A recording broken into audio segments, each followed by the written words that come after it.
right. Hello, everyone. On this wonderful and very lucky Friday the 13th. It's good to see you out there. Everyone who's tuning in here, everyone who's chiming in over the various sites, the YouTube channel, our TEFLPros Teacher Garden. It's great to have you here on this Friday. It's good to hang out. I'm getting my second win for this. It was a chaotic week as we gear up for the holidays. I don't know if any of you guys are business owners out there, but trying to part the seas, so to speak, of business long enough to take a week or so, to spend time with, friends, family, holidays, things like that. It can be tricky. It can be real tricky. And, it's, doesn't mean that there's less work. It just means you're condensing it all into the first half of the month. So that's what we're trying to do. So, I got my green tea with me, or my energy source. It's Friday, ready for the weekend. I said probably going to go pick up our Christmas tree this weekend. Those of you who, if you're just hearing my voice right now, I'm donning a Santa Claus hat and a tacky, Christmas sweater that was given to me by my brother-in-law. Shout out to you guys. Massive shout outs. And this will also be the last Friday forum until the 3rd of January. So we're going to take 2 weeks to, as I said, part the seas. You'll still be able to reach out to me. I'll still be checking all my messages and stuff like that. So we're not going quiet. Just going to not be as much of a physical presence here. And this goes with the other businesses as well. It's a very hard-earned year, and we can do some reflection on that towards the end. It was a crazy year, but what I want to talk to you guys today is going to be a fun one.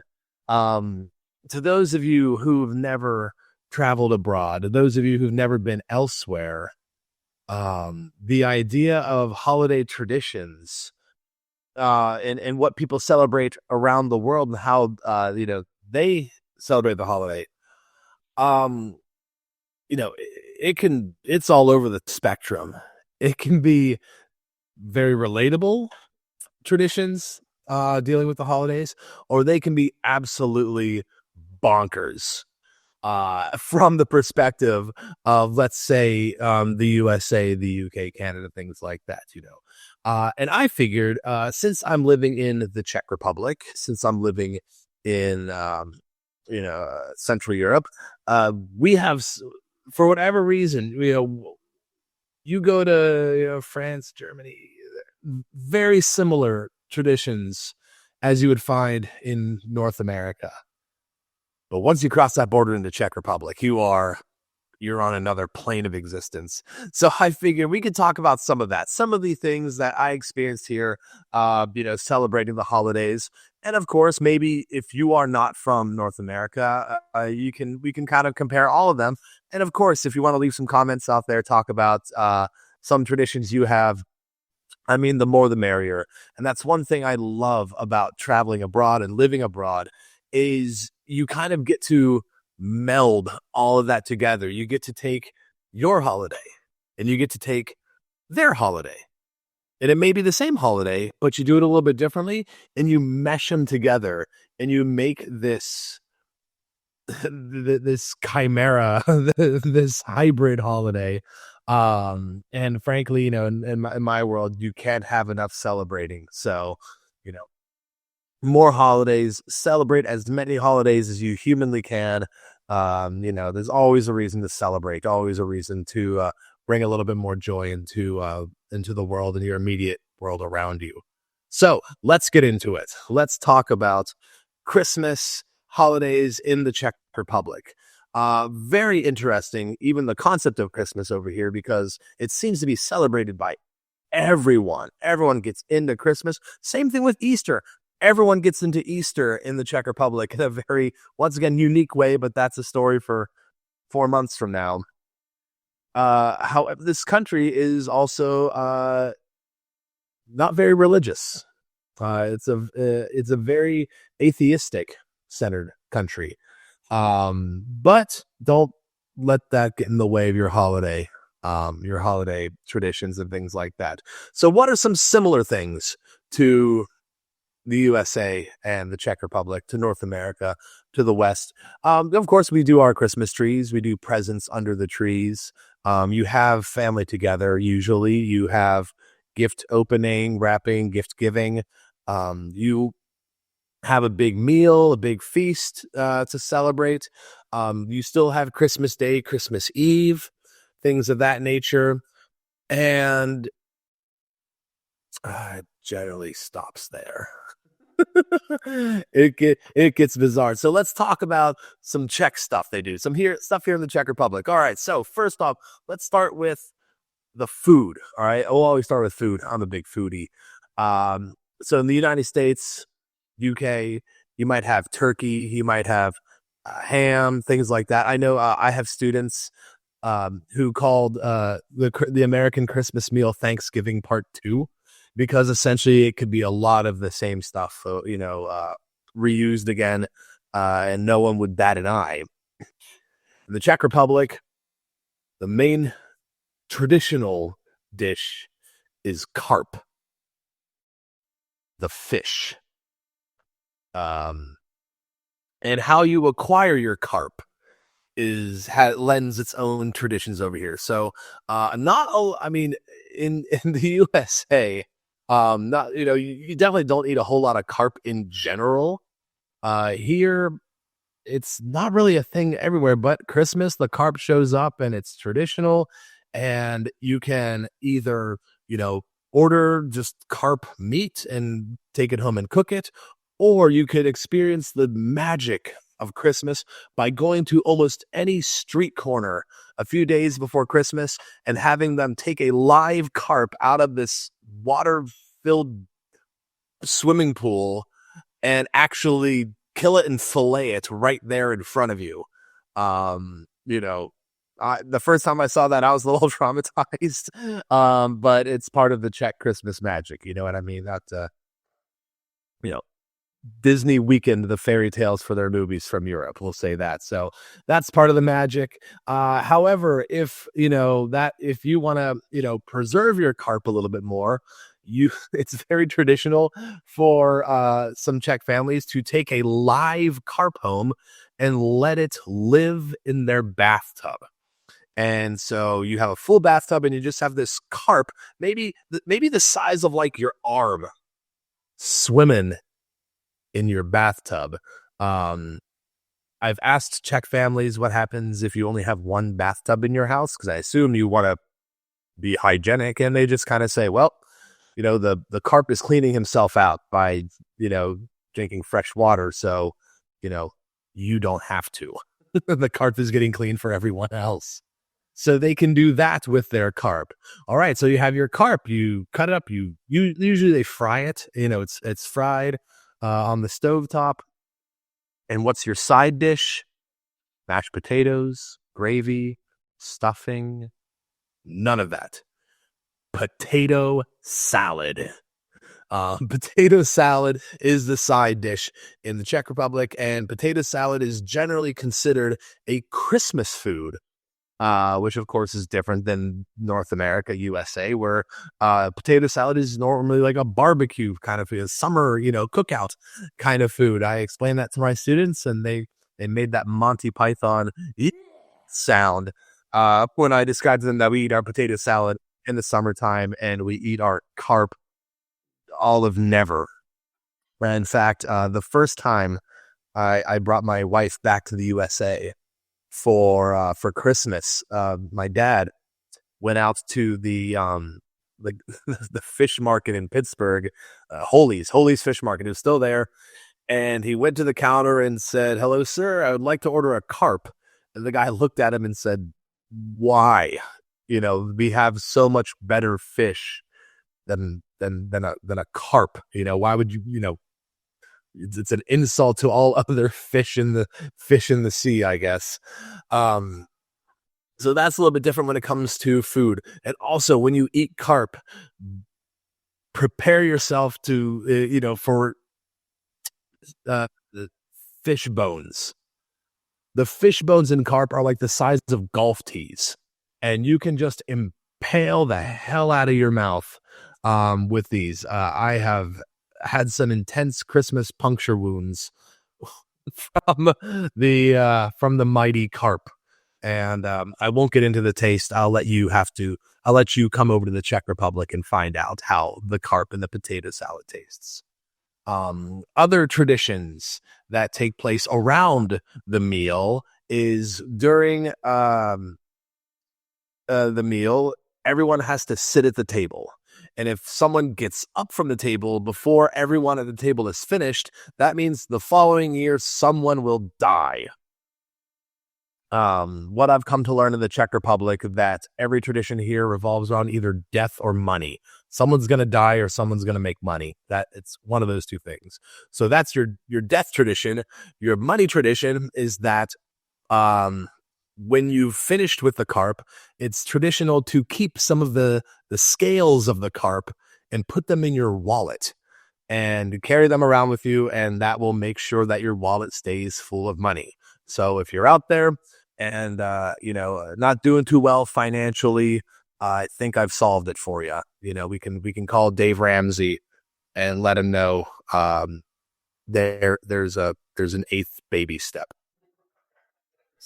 So that's generally revolves around the traditions around the food.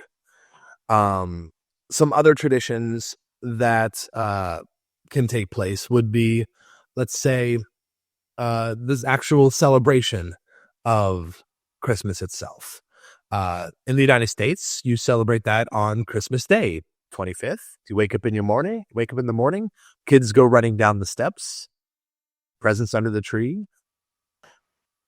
In the Czech Republic, it's the evening of the 24th, and it usually takes place after dinner. So you have your dinner, and then you have your presents, and your presents are not brought by Santa Claus. We don't have Santa Claus in the Czech Republic. He's not allowed in Czech airspace.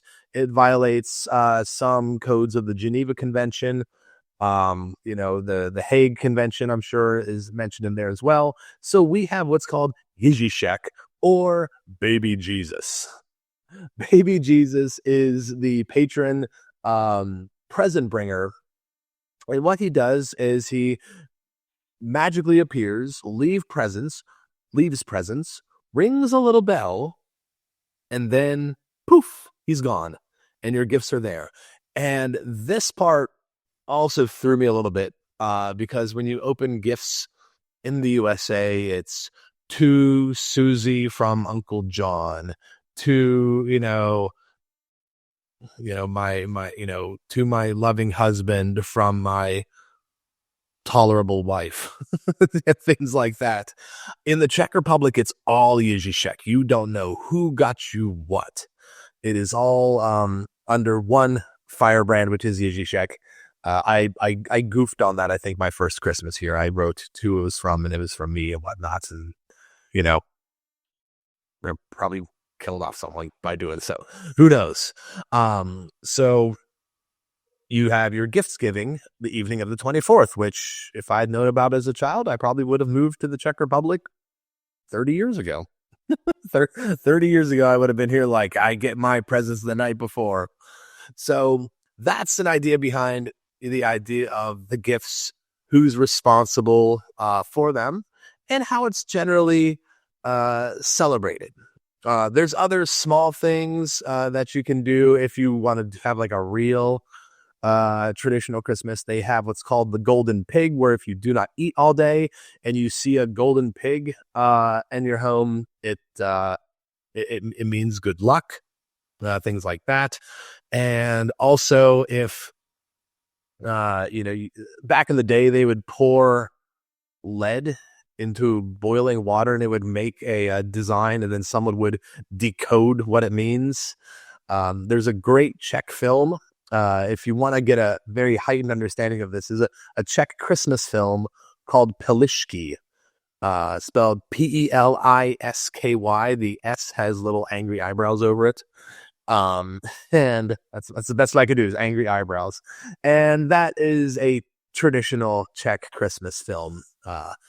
Not exactly like Home Alone or, Jingle All the Way or the Santa Claus, but a Czech Christmas film all the same. So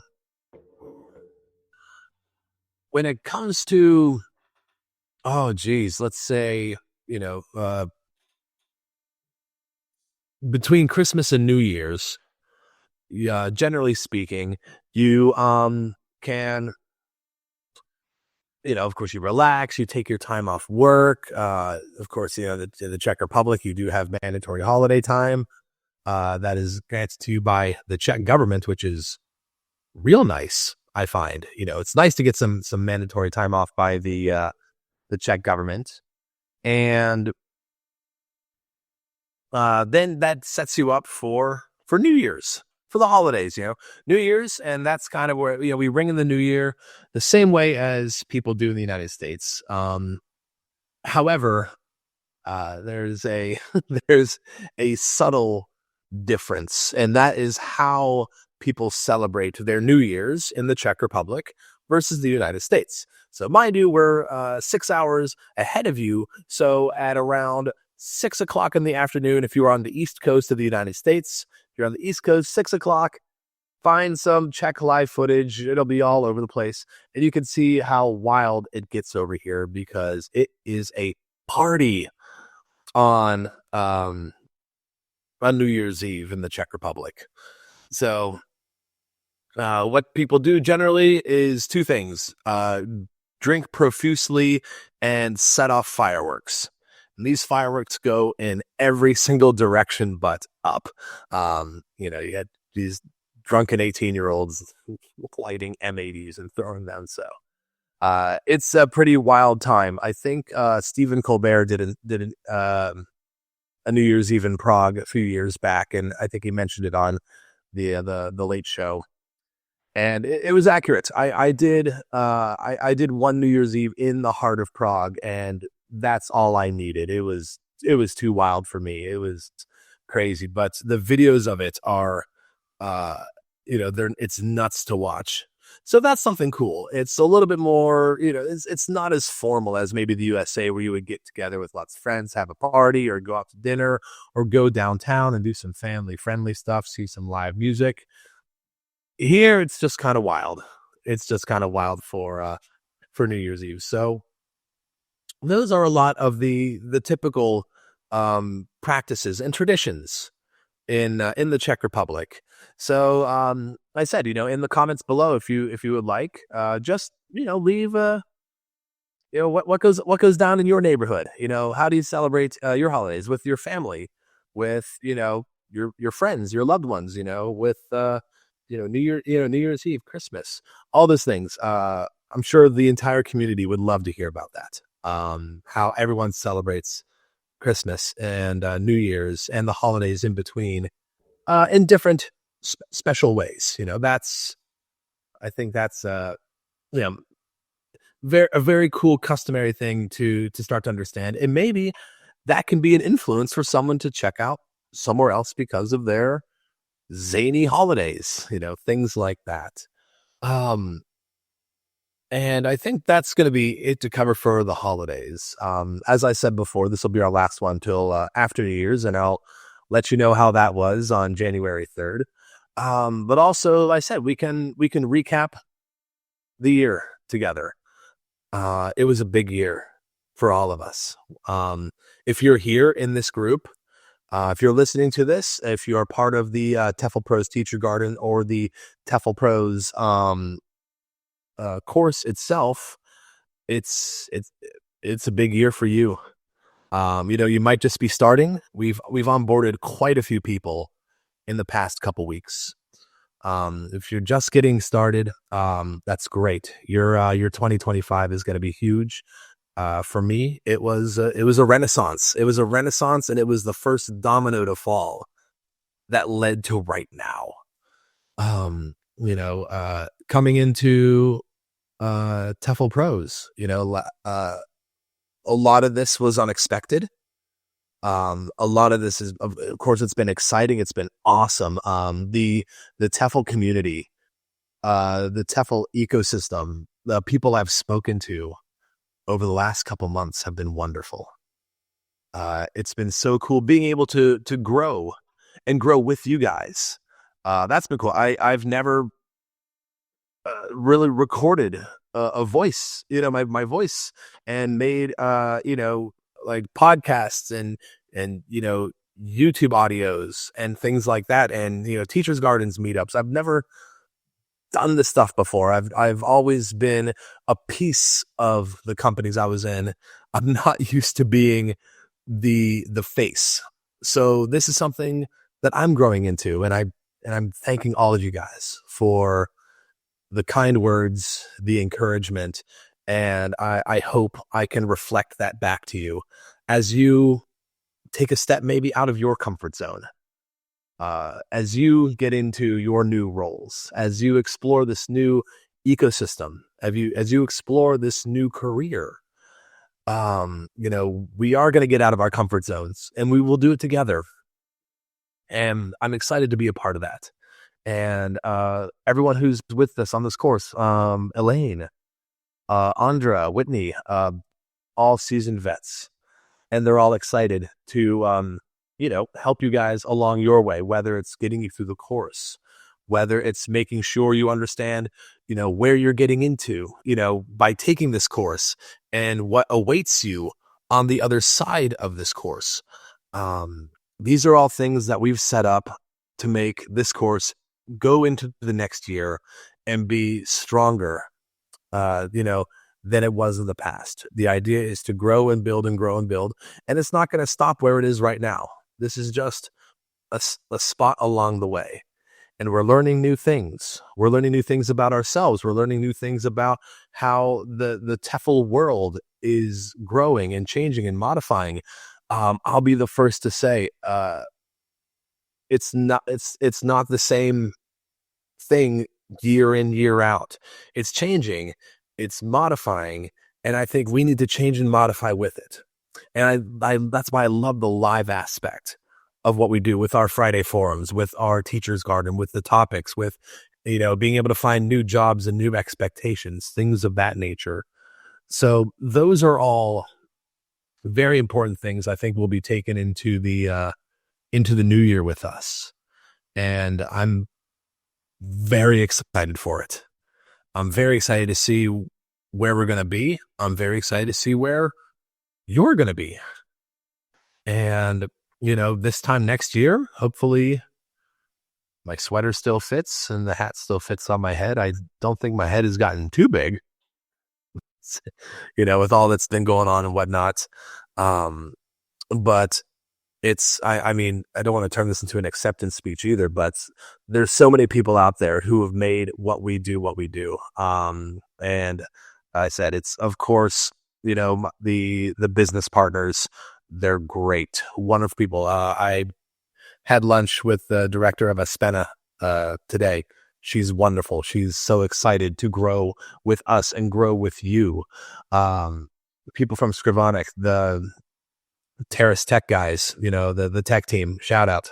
They are wonderful, and they make me feel so confident in situations I have almost no confidence. So they are a great booster team, and their work is impeccable.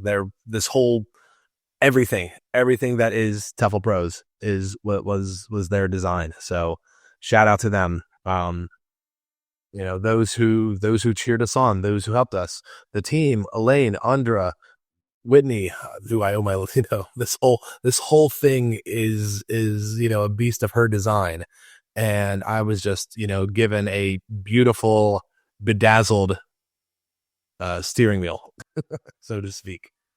And of course, the biggest thank you is to you for taking the course, if you're in the course, for joining our Teachers Garden, if you're in the Teachers Garden,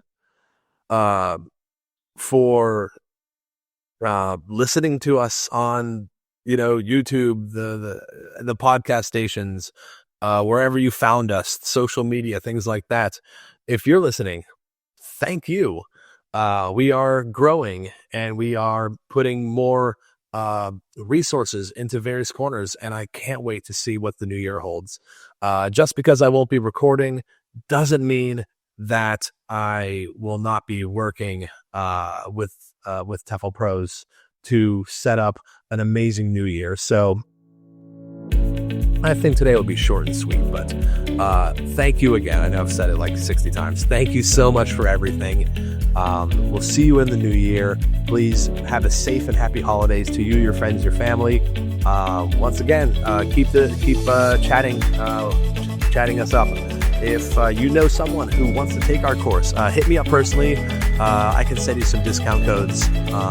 We can get them into the course, start their new career. You know, the gift of a new world. You know, it's great for the holidays, and of course, New Year's resolutions if that's your thing.